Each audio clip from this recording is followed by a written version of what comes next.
ආයිබෝවන් මම professional lectures කියන channel එකෙන් ඔයාලට ගුරුවරු හඳුනලා දෙනවා. ඒතර අද මම ඇවිල්ලා ඉන්නේ බණ්ඩාරවෙල ප්‍රදේශයේ ඉතාමත්ම කීර්තිමත් ආයතනයක් වන සහස්‍ය අධ්‍යාපන ආයතනයට. ඒතර සහස්‍ය අධ්‍යාපන ආයතනය කියන්නේ ඌව පළාතේ බණ්ඩාරවෙල ප්‍රදේශයේ වැඩිම ළමයි සංඛ්‍යාවකට උගන්වන අධ්‍යාපන ලබා දෙන ආයතනයක්. ඒතර ඒ ආයතනයේ වැඩි කතාබහට ලක් වෙන ලංකාවම දන්න ඌව පළාතේ වැඩි ප්‍රසිද්ධියක් තියෙන සිංහල ආචාර්ය අනිල් උදේස් ගීතදේව සර් එක තමයි මම ඔයගලන්ට හඳුන්වලා දෙන්න බලාපොරොත්තු වෙන්නේ. අනිල් සර් ගැන මම සම්පූර්ණ විස්තරයක් දැන් කතා කරන්න බලාපොරොත්තු වෙනවා. එන අනිල් සර් හරි. මම මුලින්ම අනිල් සර්ගෙන් අහන්න කැමතියි අනිල් සර් ඌව පළාතේ පමණක්ද පන්ති කරන්නේ මේ ප්‍රදේශයේ බණ්ඩාරවල පමණක්ද පන්ති කරන්නේ? නෑ ඇත්තටම ග්ලෙන්ෂීස් මම ඌව පළාතේ තමයි ෆිසිකල් පන්ති කරන්නේ බණ්ඩාරවල බදුල්ල සහ වැල්ලවාය වගේ නගරවල. හැබැයි ලංකාවේ බහුතරයක් දරුවෝ ගම්පහ කොළඹ නුවර ළමයි අපි ඔන්ලයින් පන්තිත් එක්ක සම්බන්ධ වෙනවා. නගර වශයෙන් ගත්තොත් එහෙනම් මෙහෙ තමයි ඌව පළාතේ ඇතුලේ තමයි පන්ති ඇත්තටම කරන්නේ. මම අනිල් සර්ගේ WhatsApp නම්බර එක ඔයගලන්ට මේ වැඩසටහන අවසානයේ දානවා. ඔයගොල්ලෝ සියලු දෙනාටම සම්බන්ධ වෙන්න ලංකාවේ කොහේ හිටියත් සිංහල පන්ති වලින් ඉහළ තැනකට යන්න ඕන නම් විශ්වවිද්‍යාලයට යන්න ඕන නම් අනිල් සර්ව මුණ ගැහෙන්න. මම අනිල් සර්ගෙන් ඊළඟට මම අහන්න බලාපොරොත්තු වෙනවා. අනිල් සර් කොච්චර කාලයක් පන්ති කරගෙන ගියාද? මම ජයවර්ධන විශ්වවිද්‍යාලයෙන් ඉන්න කාලේ ඉඳලම වගේ පන්ති කරා. ඉතින් සිංහල විශේෂ වේදී උපාධියක් එක්ක මට පන්ති කරන්න ලැබුණා විශ්වවිද්‍යාලයේ ඉන්න කාලෙම දරුවොත් එක්ක. ඉතින් ඊට පස්සේ මම කොළඹ විසිපතන විද්‍යාලය බොරැල්ලේ ශාන්ති ඇලෝසියස් විද්‍යාලය වැඩ කරන කාලෙත් පන්ති කරා. ඉතින් ඇත්තටම ගත්තොත් එහෙම දැන් අවුරුදු 13ක් 14ක් වගේ කාලයක් සිංහල පන්ති කරනවා. ළමයි විශ්වවිද්‍යාලයට යවන්න, නීති පීඨයට යවන්න සිංහල පන්ති කරලා ළමයිට ඉතින් භාෂාවට ආදරය කරන પરම්පරාවක් හදන්න මේ අවුරුදු 13ක් විතර කාලේ මගේ වැය වුණා. ඔව්. එතකොට සර් ළමයි කී දෙනෙක් විතර මේ වෙනකොට විශ්වවිද්‍යාලයට ගිහිල්ලා තියෙනවද කියලා? ඒක නම් ඇත්තටම ගේන්සිස් සංඛ්‍යාත්මකව කියන්න හරි අමාරුයි. මොකද සමහර බැචලර් දරුවෝ ගත්තාම ඉතින් පේලි පිටින් සමහරලාට නීති පීඨයේ විශ්වවිද්‍යාල වලට යවන්න මට හැකියාව ලැබුණා. ළමයි දහස් ගානකදී ඇස්පා දන්න සිංහල විෂයෙන් ඉස්සරහට යවන්න භාෂාවෙන් හිතන්න චින්තනය තර්කණය වගේ දරුවන්ගේ ආධ්‍යාත්මය හදන්න පුළුවන් වුණා. ඉතින් ගැන සතුටක් තියෙනවා. ගොඩාක් අය කියනවා A9ක් ගත්තාම සයන්ස් කරන්න ඕනේ. ඒ වගේම කම්බයින් මැත්ස් කරන්න ඕනේ නැත්නම් වෙන මොකක් හරි කරන්න ඕනේ. එතකොට මම දන්නා හැටියට සිංහල විෂයක් එක්ක තමයි ලංකාවේ විශාල ඉඩකඩක් තියෙන්නේ. නීති පීඨය හරහා නීතිවරයෙක් වෙන්න, නීතිඥවරයෙක් වෙන්න. ඒ වගේ ගොඩාක් ශේෂ්ත්‍ර තියෙනවා. ඊළඟට පරිපාලන ශේෂ්ත්‍රයේ ඉහළ තනතුරු. පොඩ්ඩක් සර් ඒක විස්තර කරොත් ලංකාවේ ඔක්කොම අයට ආර්ට් කියන්නේ මොකක්ද කියලා දැනගන්න පුළුවන්. ඇත්තට මේක හොඳ ප්‍රශ්නයක් දෙන්සිස. ගොඩක් අය දැන් මේ සිංහල කිව්වම මහ බය වෙනවා පොත් ගොඩක් එක්ක. එහෙම බය වෙනවා. නමුත් ඇත්තටම නීති පීඨයට යන්න, විශ්වවිද්‍යාලයකට යන්න තමන් දන්න විෂය සරල විෂයකින් ඒ ඉලක්ක වලට යන්න පුළුවන් නම් ඒක තමයි ලේසිම ක්‍රමේ. නමුත් ගොඩාක් දරුවෝ මේක දන්නේ නැහැ. සමහර විෂයන් වලින් අතරමං වෙලා අසරණ වෙලා අන්තිම මාස 6 සමහරලාට ආර්ට්ස් කරලා සිංහල කරන්න එනවා. දැන් විශ්වවිද්‍යාලයට නීති පීඨයට යන්න විතරක් නෙවෙයි. අපි දන්නවා ලංකාවේ විද්‍යාපීඨයකට යනකොට ග්ලෙන්ෂීස් ඒ දරුවන්ට සිංහල විෂය අනිවාර්යයි. ප්‍රාථමික මේ විද්‍යාපීඨ වලට ගන්නෙ නැහැ. ඊළඟට උසස් පෙළෙන් පස්සේ විතරක් නෙවෙයි උපාධියෙන් පස්සෙත් අපි දන්නවා ශ්‍රී ලංකා රාජ්‍ය පරිපාලන විභාග සරලව ගුවොත් ග්‍රාම සේවක මහත්තයෙක් නොවන කෙනෙක් වෙන්න පවා ඒ තියෙන විභාග වල සියල්ලටම සිංහල ප්‍රශ්න පත්‍රයක් තියෙනවා. ඉතින් රචනාකරණේ සාරාංශකරණේ මේවා කරන්න ගියාම දරුවෝ ගොඩක් අසරණ වෙනවා.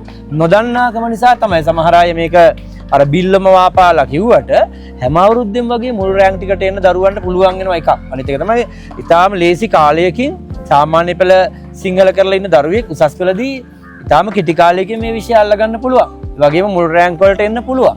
ඉතින් අර ගොඩක් දරුවෝ බය වෙනවා මේක පොත් ගොඩක් තියෙනවනේ නෑ. නමුත් ඇත්තට පොත් 6ක් තිබ්බට පොත් 2කමාරකින් සාහිත්‍ය පේපර් එකකට යන්න පුළුවන්. හැබැයි මේ ගොඩක් අය දන්නේ නෑ. අර සමහර අය සිංහල කියලා කියන අයම සිංහල භාෂාවෙන්ම සියලු දේවල් කරගත් සමහර අය දැන් සර් මෙච්චර දෙයක් කරන්න හිතන්නේ සර් ඉංග්‍රීසි සහ කොරියානු භාෂාව දෙමළ භාෂාව මේ භාෂා ගොඩක් ලෙන්චිස උගන්නන සහ දන්නවනේ.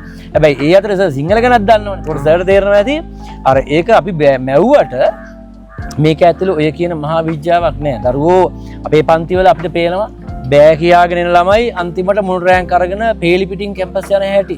ඉතින් ඒක දරුවන්ගෙන් කමෙන්ට්ස් හැටියට ගත්තත් බලන්න පුළුවන්. ඉතින් ඒක අමාරු නැහැ. අපි අර බය කරන්න හොඳ නැහැ. ඒ දරුවට නිදහස දෙනවා නම් තමන් කැමති විෂය තෝරගන්න. ඇත්තටම මේක හරි ලේසි. දැන් ලැන්ග්වේජ් කියලා උසස් පෙළට මම දැක්ක දෙයක් තමයි දැන් මම හිතන්නේ සර්ට හොඳටම අත්දැකීම ඇති.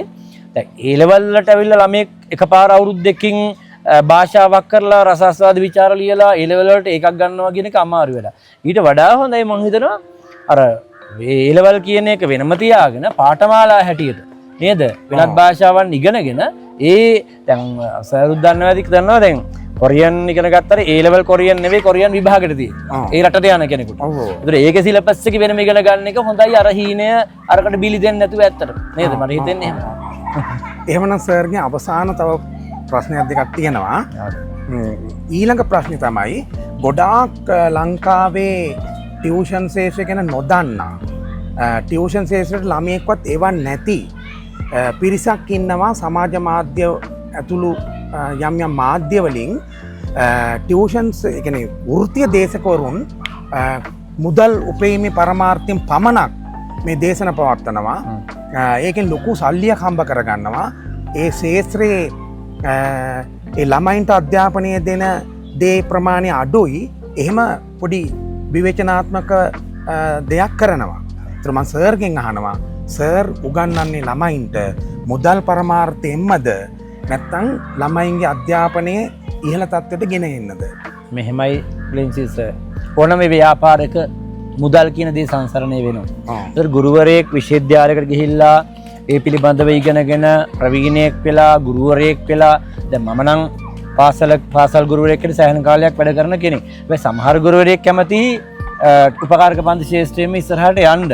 හැබැයි එයාලා අදක්ෂය කියන්න බෑ ඇත්තටම. ඒ හැමෝම දක්ෂයෝ. නමුත් මේ හැමතැනකම මුදල් කියන දේ වැදගත් වෙනවා. හැබැයි මුදල් කියලා කියන්නේ මම නම් දකින්නේ සාර්ථකත්වයක අතුරුඵලයක් විදිහට. මුදල් කියන්නේ මිනිස්සෙගේ සාර්ථකත්වයේ අතුරුඵලයක්. හැබැයි මුදල් මත අපි සාර්ථකත්වයේ මනින්න බෑ නේද? සාර්ථකත්වයෙන් මනින්න බෑනේ. හැබැයි දරුවෙක් මම කියන්නේ උපකාරක පන්ති වලින් ඉගෙන ගන්නවා ගොඩක් දේවල්. ඒ කියන්නේ සාමූහිකත්වයේ අනිත් පාසල් අතර තියෙන තරංගය මේ ගොඩාක් දේවල් දරුවෝ ඉගෙන ගන්නවා. හැබැයි සමහර ගුරුවරු මේක අවභාවිතා කරන අයත් නැතුවා නොවේ අපිට සමහර ප්‍රවෘත්තීන් වලදී හම්බ වෙනවා. ඉතින් මම කියන්නේ එයාට තියෙන සුදුසුකම් හොයලා දැන් මම නම් කවුද කියලා බැලුවොත් ළමයි දන්නවා ජයවර්ධන විශ්වවිද්‍යාලයට ගියා සර් සිංගල් ස්පෙෂල් එකක් තියෙනවා ගුරුවරයෙක් උත්තර පත්‍ර බලන්න යනවා කියලා මට තියෙන්න පුළුවන්. හැබැයි ඒ ටික නැති වෙච්ච තව සාර්ථක ගුරුවරයෙකුත් ඉන්න පුළුවන්. ඒ හැමෝටම මම හැමෝටම කියන්නේ මුදල් කියන්නේ මිනිස්සෙගේ සාර්ථකත්වයේ අතුරුඵලයක් ලෙස හිතන ගුරුවරු ඉන්නවා. ඒ ගුරුවරු කැපවීම කරලා දැන් මමත් අපි ගන්න මුදලට සාධාරණේව අපි බොහෝ කැපවීම කරනවා ඇත්තටම සරුත් එක දන්නා මොකද ගන්න දේ අපිට පැය දෙකනේ දැන් නිවාඩු කාලේ ගත්තම උදේ ඉඳන් රැ වෙනකන් රාත්‍රී පන්ති පේපර් ක්ලාස් වෙනම ස්පීඩ් රිවිෂන් වෙනම එතකොට එයාලගේ ටයිමින් පේපර්ස් වෙනම මේවා ඔක්කොම ලියලා හදවලා අපි දරුවෙක් අර සුනිසි දරුවෙක් විදියට විභාගයට යවන්න හැම ගුරුවරයෙකුටම සැලැස්මක් තියෙනවා. ඉතින් සැලැස්මක් තියෙන ගුරුවරයෙක් ගාවට දරුව පන්ති යවන එක දෙමව්පියන්ගේ වගකීම කියලා මං හිතන්නේ. හරි. එහෙමනම් අවසාන වශයෙන් මං අහනවා ඕනෑම වෘත්තියක් කරනකොට ඒකේ තෘප්තිමත් භාවයක් තියෙනවනේ. සර්ගේ වෘත්තිය ගැන තෘප්තිමත්ද?